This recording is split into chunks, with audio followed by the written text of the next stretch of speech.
రాష్ట్ర వ్యాప్తంగా కూడా దీక్షా దివాస్ కార్యక్రమాలు చాలా ఘనంగా జరుగుతున్నటువంటి పరిస్థితి కూడా మనకు కనిపిస్తూ ఉంది. ప్రజలు మనం తెలంగాణ భవన్లో ఉన్నాం. తెలంగాణ భవన్ అంగరంగ వైభవంగా ముస్తాబైనటువంటి పరిస్థితి కూడా మనం చూస్తూ ఉన్నాము. కాసేపట్లో ఏదైతే బసవతారకం క్యాన్సర్ హాస్పిటల్ వద్ద నుంచి కూడా భారీ ఎత్తున ర్యాలీ ప్రారంభం కానుంది. అక్కడి నుంచి తెలంగాణ భవన్కు పెద్ద ఎత్తున బీఆర్ఎస్ పార్టీ నాయకులు కావచ్చు, కార్యకర్తలు కూడా ఇక్కడికి చేరుకోనున్నారు. ఈ యొక్క ర్యాలీ కార్యక్రమంలో BRS party working president KTR కూడా పాల్గొనబోతా ఉన్నారు. ఇప్పటికే తెలంగాణ భవన్కి కూడా పెద్ద ఎత్తున బీఆర్ఎస్ పార్టీ నాయకులు కావచ్చు, కార్యకర్తలు కూడా పెద్ద ఎత్తున చేరుకున్నటువంటి సందర్భం కూడా మనం చూస్తూ ఉన్నాము. ఇప్పటికే అటు తెలంగాణ భవన్ వ్యాప్తంగా కూడా భారీ ఎత్తున ఏర్పాట్లు చేసినటువంటి పరిస్థితి కూడా మనం చూస్తూ ఉన్నాము. భారీ ఎత్తున సభా కార్యక్రమాలు జరగనున్నాయి. దాంతో పాటుగా అటు ఏదైతే ఫోటో ఎగ్జిబిషన్ కూడా ఏర్పాటు చేసినటువంటి పరిస్థితి కూడా మనకు కనిపిస్తూ ఉంది.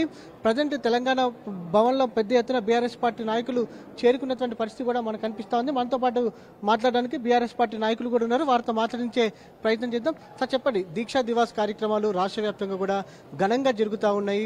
ప్రజల నుంచి కూడా విశేషమైన స్పందన కనిపిస్తున్నటువంటి తెలంగాణ ఆవిర్భానికి ఏదైతే ఇదొక కీలక ఘట్టంగా చెప్పుకోవచ్చు. గతంలో ఏదైతే బీఆర్ఎస్ పార్టీ అధినేత కేసీఆర్ ఏదైతే ఆమరణ నిరాదీక్ష చేసినటువంటి సందర్భంలో కూడా కేంద్రం దిగి వచ్చినటువంటి సందర్భం ఈ రోజుగా దీక్షా దివాస్ గా మనందరం జరుపుకుంటా ఉంటాం. దీని గురించి మీరేమంటారు?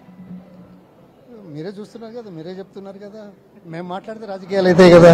మీరు చూసి అందరినీ కలిసి మాట్లాడి ఎంత ఘనంగా జరుగుతున్నది, ఎంత విశ్వాసం చురగొన్నారు. సరే, అధికారం రాకపోవచ్చు, అది కూడా 1.8% ఓట్ల తేడా. సరే, ఏదైనా ప్రజా తీర్పు ప్రజాబలం వచ్చిందని చెప్పుకునే వాళ్ళు ప్రజల కోసం ఏం చేస్తున్నారు, మెరుగైన సేవలు అందిస్తున్నారా లేదా, చెప్పింది చేయగలుగుతున్నారా, చేయలేకపోవడానికి కారణం ఏంది, గతంలో చేస్తున్న మేలును ఎందుకు కొనసాగించట్లేదు, వీటన్నిటికీ సమాధానాలు చెప్పే పరిస్థితి వాళ్ళ దగ్గర లేదు. కాబట్టే రకరకాల మాటలతోటి కాలం గడుపుతున్నారు. ఇది ఇవాళ దీక్షా దివసం. తెలంగాణ గురించి చాలా సంవత్సరాల నుంచి ఆలోచనలు ఉన్నప్పటికీ కూడా, ఉద్యమాలు జరిగినప్పటికీ కూడా, పోరాటాలు సలిపినప్పటికీ కూడా, దేశంలోని రాజకీయ పార్టీలను కానీ తెలంగాణ ప్రజలను కానీ చైతన్యపరిచి ఒక్క ముక్త కంఠంతో వచ్చే వరకు విశ్రమించమనేది ఎప్పుడు మొదలైంది? వారి దీక్షతోటి మొదలైంది. అందుకే ఇది చారిత్రాత్మకం. ఓకే, దీక్ష చేశారు, దీక్షా దివస్. దీన్ని ఎందుకు చేసుకుంటున్నాం?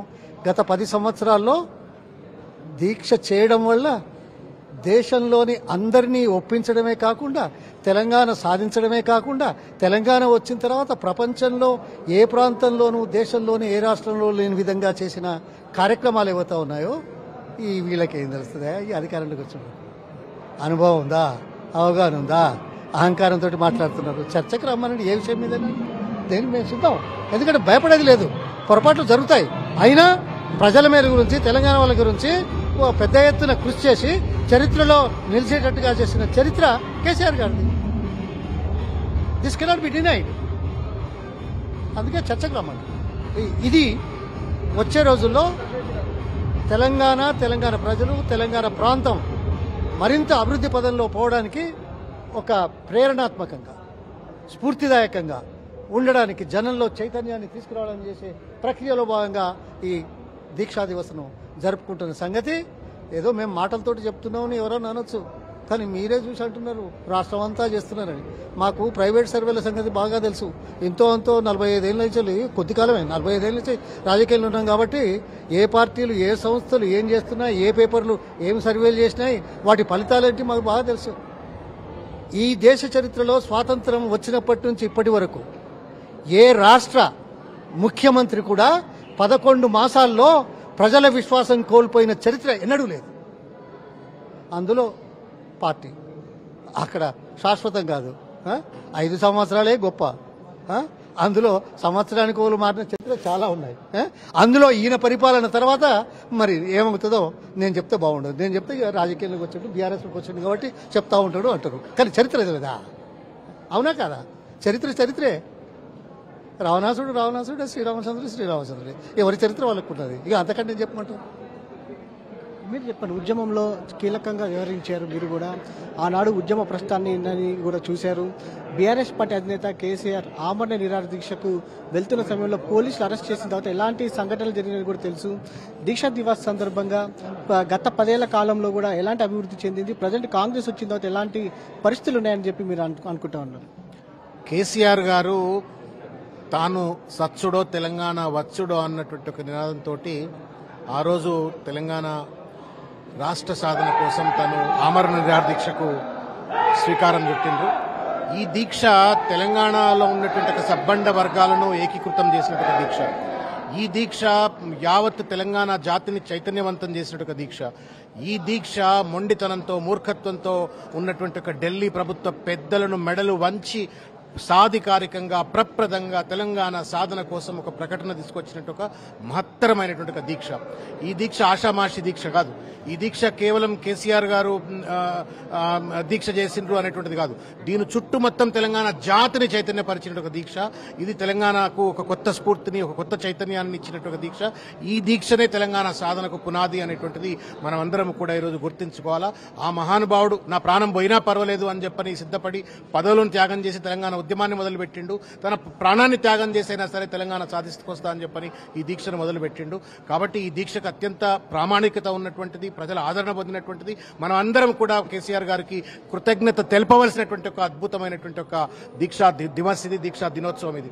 అయితే బాధ్యత కలిగినటువంటి ఒక వ్యక్తిగా, తెలంగాణ సాధించుకొచ్చిన ఒక వ్యక్తిగా కేసీఆర్ గారు ముఖ్యమంత్రి అయిన తర్వాత ఒక బిడ్డడు ఒక కన్న బిడ్డను, కన్న ఆడబిడ్డను ఎట్లయితే ఒక తండ్రి ఏ రకంగానైతే బాధ్యతాయుతంగా పిల్లలను పెంచుతాడో ఆ రకంగా తెలంగాణ రాష్ట్రాన్ని అత్యంత అద్భుతమైనటువంటి రాష్ట్రంగా, పరిపాలనే రాదు వీళ్లకు పరిపాలన చేత కాదు, ఇక్కడ నీళ్ల కష్టాలుంటాయి, కరెంటు కొట్లాటలుంటాయి అని అపహాస్యం చేసినటువంటి ఆంధ్ర నాయకుల యొక్క మూతోడు జవాబు లెక్క 10 సంవత్సరాల పాటు ముఖ్యమంత్రిగా పనిచేసి కేసీఆర్ గారు అణగదొక్కబడ్డ రాష్ట్రం అన్న తెలంగాణను, అధోగతి పాలైందన్నటువంటి తెలంగాణ రాష్ట్రాన్ని అత్యంత అద్భుతంగా భారతదేశం గర్వపడేటువంటి రీతిలో తలమానికంగా భారతదేశానికి తలమానికంగా తెలంగాణను తీర్చిదిద్దిన ఒక గొప్ప ప్రదాత.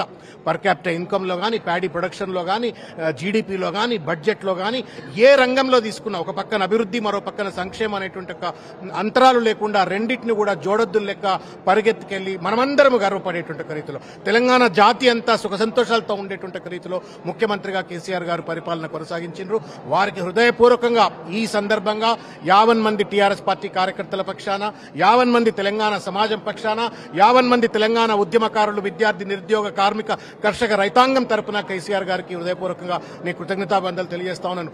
ఆ రోజు ఆయన నా ప్రాణం పోయినా పర్వాలేదని చెప్పని దీక్ష కూర్చోకపోతే, ఆయన ఆ రోజు నా పదవులు పోయినా పర్వాలేదని చెప్పని ఆ రోజు కనుక ఆయన తెలంగాణ ఉద్యమాన్ని ప్రారంభించకపోతే ఇవాల్టికి కూడా మనం ఆంధ్ర పెట్టుబడిదారులు, ఆంధ్ర నాయకుల యొక్క చెప్పు చేతల కింద బతికి ఆత్మగౌరవం లేకుండా ఆత్మన్యూనతాభావంతో బతికుండాల్సిన పరిస్థితి ఉండే. ఇవాళ మనం ఆత్మగౌరవంతో తలగెత్తుకున్నామంటే, ఆత్మన్యూనతాభావం లేకుండా ఒక గౌరవంతో మనం బతుకుతున్నామనంటే దానికి కారణం కేసీఆర్ గారి దీక్ష, కేసీఆర్ గారి యొక్క ఉద్యమ స్ఫూర్తి. కేసీఆర్ గారు ఏ రకంగానైతే 10 సంవత్సరాల పాటు ముఖ్యమంత్రిగా తెలంగాణను అభివృద్ధి చేసిండో కాబట్టి వారు